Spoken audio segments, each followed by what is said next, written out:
नमस्कार।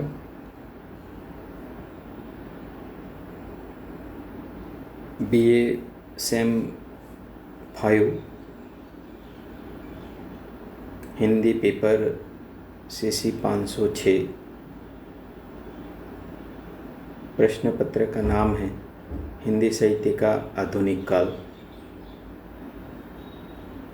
और उसमें आधुनिक काल में आधुनिक काल का स्वरूप, नामकरण और विभाजन पर हम बात करेंगे।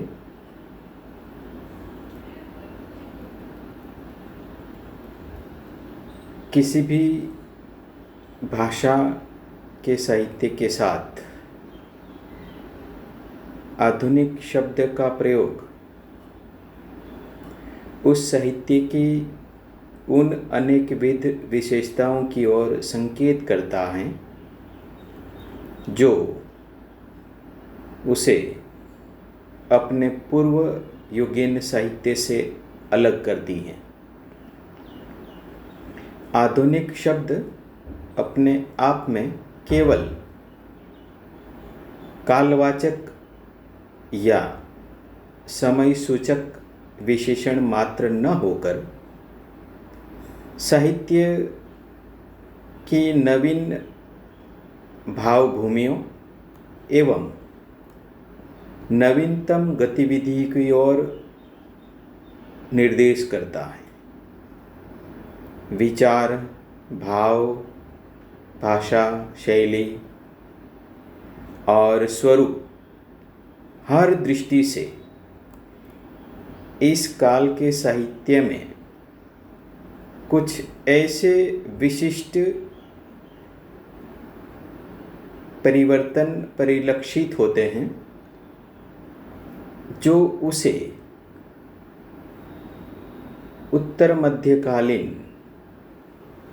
साहित्य से अलग हटकर एक नवीन धरातल पर ला खड़ा करता है। 19वीं शताब्दी मानव जीवन के इतिहास में एक ऐसी अपूर्व घटना है जिसने मानव जीवन और साहित्य को दूर दूर तक प्रभावित किया।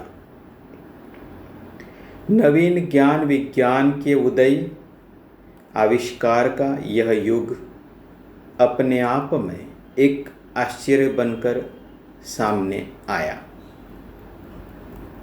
विज्ञान के दिन प्रतिदिन बढ़ते प्रभाव ने मानव इतिहास को ही बदल डाला।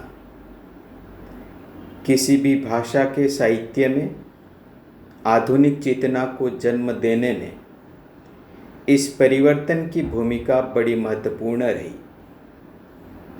हिंदी साहित्य की वे प्रवृत्तियाँ जो 19वीं शताब्दी के उत्तरार्ध में सन 1950 के आसपास 1850 के आसपास अस्तित्व में आने लगी, आधुनिक साहित्य के नाम से जानी पहचानी गई। यह एक ऐसी महत्वपूर्ण समय रेखा है जब हिंदी साहित्य परिवर्तन और परिष्कार की दो राहों से गुजर रहा था। एक पुनर्जागरण और दूसरी सुधार भावना। राजा राम मोहन राय इसके अग्रदूत बनकर सामने आए। केशव चंद्र सेन, दयानंद सरस्वती, स्वामी विवेकानंद आदि ने क्रांतिकारी विचारों द्वारा जनता में जिस पुनर्जागरण की लहर आई वह अपने आप में एक विशिष्ट ऐतिहासिक घटना बन गई। इस समग्र स्थिति का प्रत्यक्ष प्रभाव साहित्य पर दिखलाई देता है। जैसा कि आचार्य शुक्ल जी का कथन है, प्रत्येक देश का साहित्य वहाँ की जनता की चित्तवृत्ति का संचित प्रतिबिंब होता है। तब वह निश्चित है कि जनता की चित्तवृत्ति के परिवर्तन के साथ साथ साहित्य के स्वरूप में भी परिवर्तन होता चला जाता है। स्पष्ट है कि इन दिनों लिखा जाने वाला साहित्य अपने नवीन सामाजिक परिवेश से जुड़कर मध्यकालीन परिवेश से क्रमशः पृथक होने लगा था। इस दृष्टि से आधुनिक काल के आरंभिक चरण को पुनर्जागरण काल, मतलब 1860 से 1900 तक कहना बिल्कुल सही है। दूसरे चरण में इस काल से साहित्य में कथ्य, रूपाकार, भाषा शैली आदि में सुधार, परिमार्जित परिष्कार की प्रबल प्रवृत्ति दिखलाई देती है। अतः उसे सुधार काल की संज्ञा दी जा सकती है। परिवर्तन की यह प्रक्रिया क्रमशः छायावाद, प्रगतिवाद, प्रयोगवाद आदि से गुजरती हुई नवलेखन के रूप में अवतरित होती है। इस प्रकार आधुनिक काल का साहित्य आधुनिकता की एक ऐसी अविकल प्रक्रिया है जो नए नए रूपाकार धारण कर हमारे सामने आती है।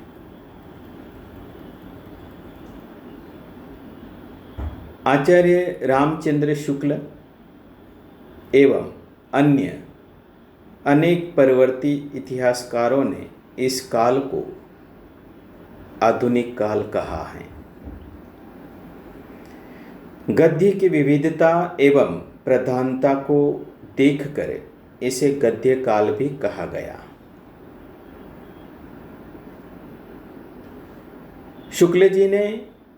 शुक्ल जी के पूर्ववर्ती इतिहासकार मिस्र बंधुओं ने रीतिकाल के उत्तरार्ध को परिवर्तन काल और इस काल को आधुनिक काल कहा था। शुक्ल जी या शुक्ल युगीन विद्वान लेखक डॉक्टर श्याम सुंदर दास ने इसे नवीन विकास का काल कहा था। नवीन विकास का काल कहा था। आचार्य हजारी प्रसाद द्विवेदी इसे आधुनिक काल ही कहते हैं। डॉक्टर नगेंद्र संपादित हिंदी साहित्य के इतिहास में भी इसी नाम का स्वीकार किया गया है और साथ ही साथ पुनर्जागरण एवं सुधार की प्रवृत्ति को इसकी प्रमुख पहचान के रूप में रेखांकित किया गया है। नामकरण की समस्या पर कुछ और अधिक विस्तार से विचार किया जाए तो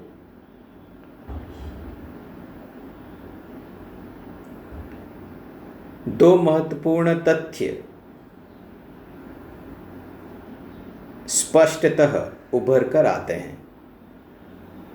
प्रथम तो यह कि आधुनिक काल की मूल चेतना राष्ट्रीय जागरण की भावना के रूप में उदित होती है। यह बात अलग है कि 20वीं शताब्दी के मध्य का युग पराधीनता का युग था, किंतु यही वह महत्वपूर्ण समय है जिसमें राष्ट्रीय जागरण की भावना अपने चरमोत्कर्ष पर थी। इस युग में पराधीनता की जंजीरें तोड़कर स्वतंत्रता प्राप्त करने की कामना बलवती बनी।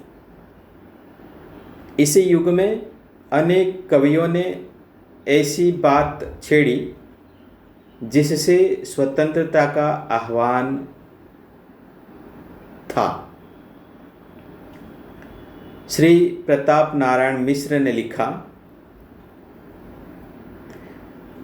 सब तजी गहो स्वतंत्रता, सब तजी गहो स्वतंत्रता, नहीं चुप लाते खाए, नहीं चुप लाते खाए।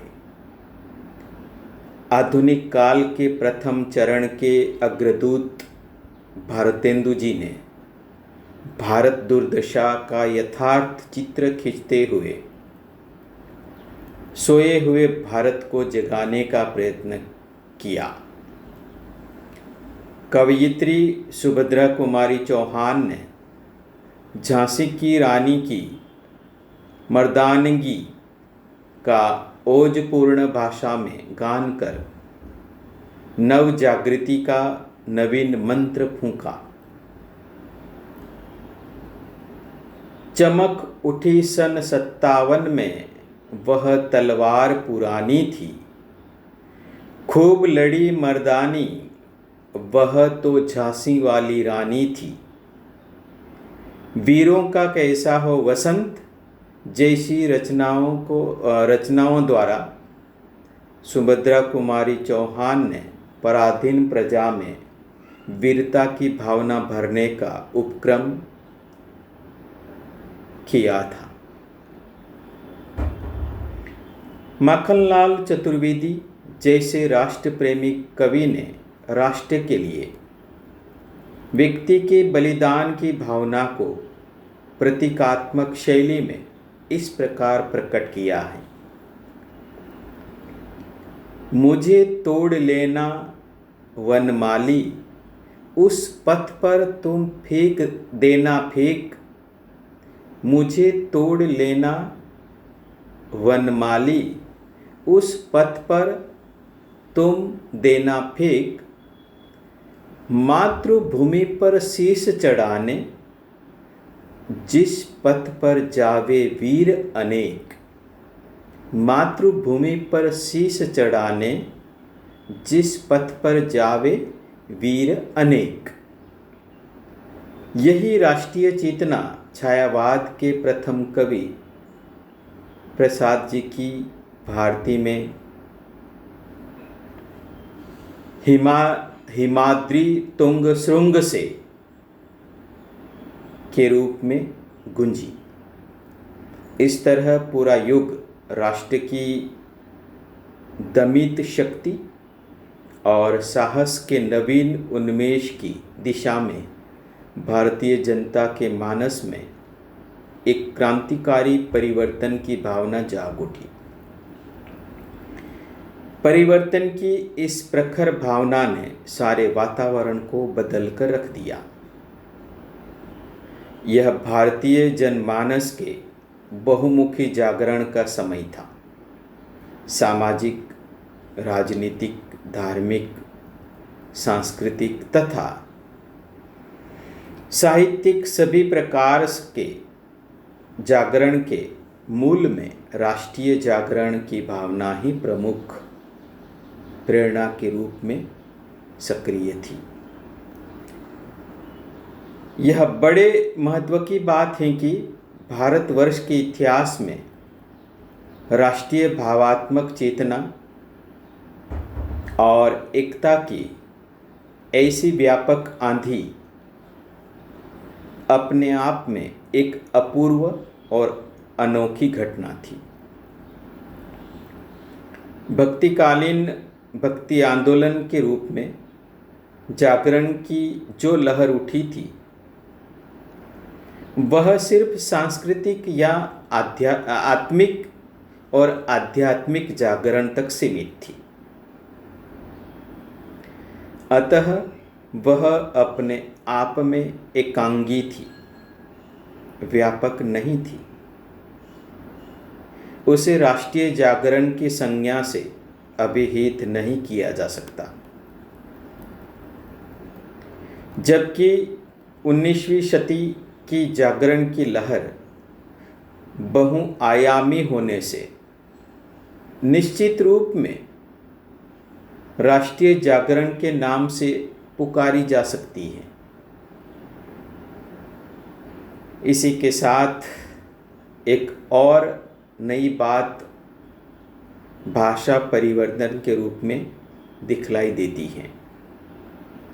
बदलते हुए युग की बदली हुई मानसिकता के बोध को वहन करने में सक्षम नई भाषा की जरूरत की पूर्ति के रूप में खड़ी बोली आंदोलन का आविर्भाव राष्ट्रीय जागरण की भावना को और अधिक दृढ़ बना देता है। स्वराज, स्वसंस्कृति, स्वभाषा के उत्थान अभ्युत्थान का स्वर ही जब राष्ट्रीय चेतना का पर्याय बन गया, तब इस काल को केवल आधुनिक काल कहकर काम पूरा नहीं हो जाता। उसे राष्ट्रीय जागरण काल कहना अधिक अर्थपूर्ण जान पड़ता है। आधुनिक काल के नामकरण की दृष्टि से दूसरे पर्याय के रूप में उसे पुनर्जागरण काल भी उतना ही सार्थक प्रतीत होता है।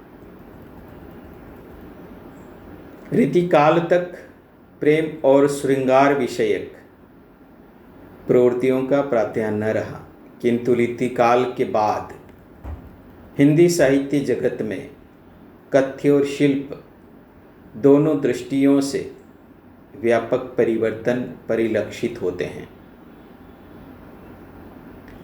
कल्पना का लोक यथार्थ की कठोर धरती पर आकर छिन्न भिन्न होने लगता है। धीरे धीरे ब्रजभाषा को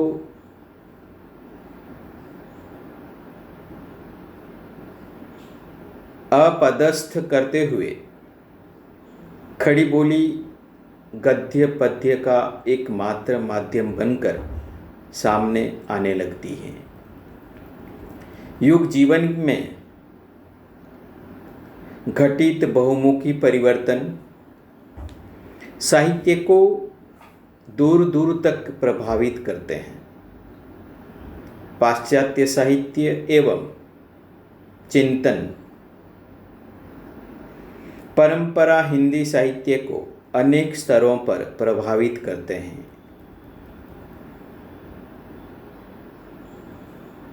इस प्रकार एक तरफ स्वतंत्र आंदोलन की गतिविधियां और गांधी जी की जैसे समर्थ सूत्रधार के व्यक्तित्व का प्रभाव, तो दूसरी ओर पश्चिम से आई शिक्षा, साहित्य और संस्कृति के प्रभाव ने भारत को एक लंबी निद्रा से जागने के लिए विवश कर दिया। नवीन जीवन मूल्यों का स्पर्श नवीन चेतना को जन्म प्रदान करता है। इस समग्र भूमिका को मद्देनजर रखते हुए इस काल को पुनर्जागरण काल कहने में भी संकोच का अनुभव नहीं होता। काल सीमा निर्धारण की समस्या किसी भी साहित्य के इतिहास की सर्वाधिक जटिल समस्या है। किसी भी काल के आरंभ की कोई निश्चित तिथि या समय रेखा निर्धारित करना बड़ा कठिन कार्य है। विषय या रूपगत कोई विशिष्ट परिवर्तन ही एक काल को अपने पूर्व काल से पृथक करता है। परिवर्तन की यह प्रक्रिया भीतर ही भीतर एक लंबे अरसे तक चलती रहती है, किंतु उसके स्पष्ट लक्षण बहुत बाद में दिखाई पड़ते हैं। अतः किसी भी कालखंड का नाम निर्धारण तभी संभव हो पाता है जब परिवर्तन के स्पष्ट चिन्ह भाषा और साहित्य में स्पष्टतः उभरने लगते हैं। आधुनिक काल के साहित्य में परिवर्तन के चिन्ह 19वीं शताब्दी के उत्तरार्ध में दिखलाई देते हैं। इस साहित्य के प्रारंभिक प्रवर्तन एवं उन्नयन का श्रेय भारतेंदु हरिश्चंद्र को दिया जा सकता है। उनका जन्म 19वीं शती के ठीक मध्य में सन 1850 में हुआ। अतः अनेक इतिहासकारों ने इस वर्ष को ही आधुनिक काल के आरंभ का वर्ष स्वीकार कर लिया है। किंतु इस विषय में डॉक्टर नगेंद्र संपादित हिंदी साहित्य के इतिहास में डॉक्टर बच्चन सिंह का मत बड़ा समीचीन जान पड़ता है। वे लिखते हैं कि इतिहास की गतिमानता या बदलाव में यह वर्ष स्वयं किसी तरह की भूमिका अदा नहीं करता। इतिहास के काल विभाजन की रेखा कम से कम दो विभिन्न प्रवृत्तियों को स्पष्टतः अलग करने वाली तथा इस अलगाव के लिए स्वयं भी बहुत कुछ उत्तरदायी होनी चाहिए।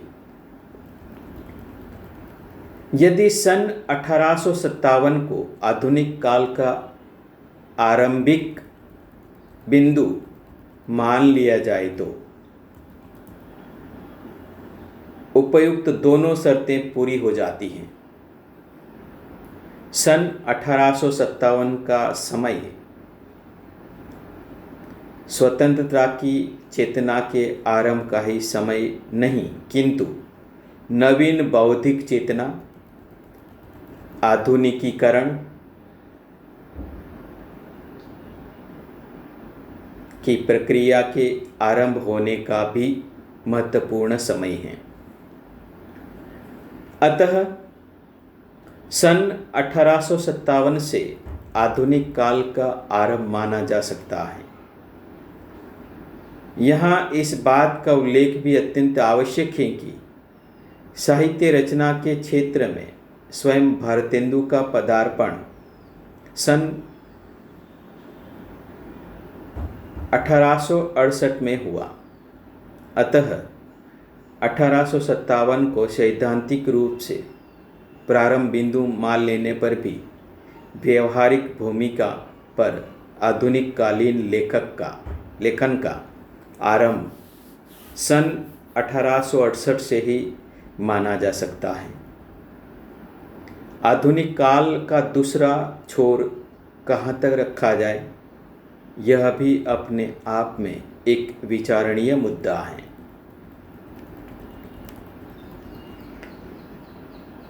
आधुनिक काल के उपविभाजन की समस्या निश्चित रूप से एक चुनौती है। इस काल में गद्य और पद्य की नई नई विधियाओं और नवीनतम शैलियों का विकास हुआ। इसीलिए इनके विभाजन के प्रयत्न भी भिन्न भिन्न दृष्टियों से हुए। आचार्य शुक्ल ने आधुनिक काल को गद्य खंड और काव्य खंड जैसे दो अलग अलग वर्गों में बांटकर उनके विकास को विभिन्न उत्थानों के द्वारा स्पष्ट किया है, जबकि डॉक्टर नगेंद्र ने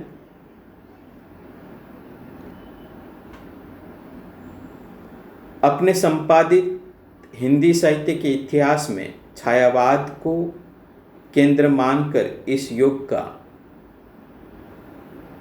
उपविभाजन किया है, जो अधिक तार्किक जान पड़ता है।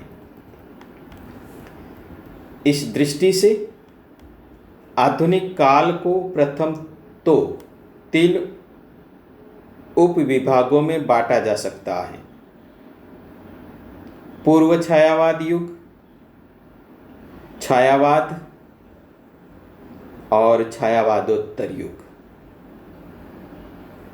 पूर्व छायावादी हिंदी साहित्य में क्रमशः पुनर्जागरण और सुधार की प्रवृत्ति प्रबल रूप से परिलक्षित होती है, जिसके सूत्रधार भारतेंदु और महावीर प्रसाद द्विवेदी रहे। अतः भारतेंदु युग को पुनर्जागरण का युग कहा जा सकता है और द्विवेदी युग को सुधार काल के नाम से अभिहित किया। इसकी अपनी एक अलग पहचान है।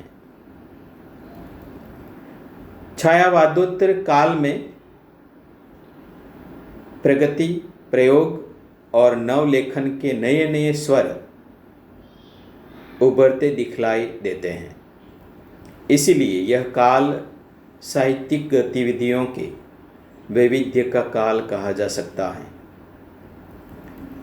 कुछ इतिहासकारों ने आधुनिक काल का उपविभाजन विभिन्न विद्याओं के आधार पर किया है। भिन्न भिन्न विद्याओं में किसी एक प्रभावशाली रचनाकार को केंद्र में रखकर विद्या के विकास को रेखांकित किया है, जैसे कि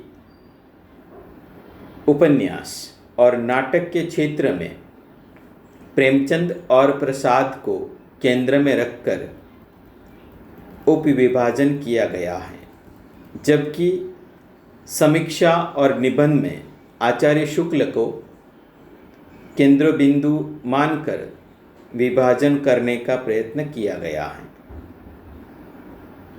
काव्य के विकास में छायावाद को केंद्र में रखकर किया गया विभाजन जितना सटीक और सार्थक है, गद्य की विभिन्न विद्याओं में कृतिकार विशेष को केंद्र में रखकर किया गया विभाजन भी उतना ही तर्कसंगत जान पड़ता है। अस्तु।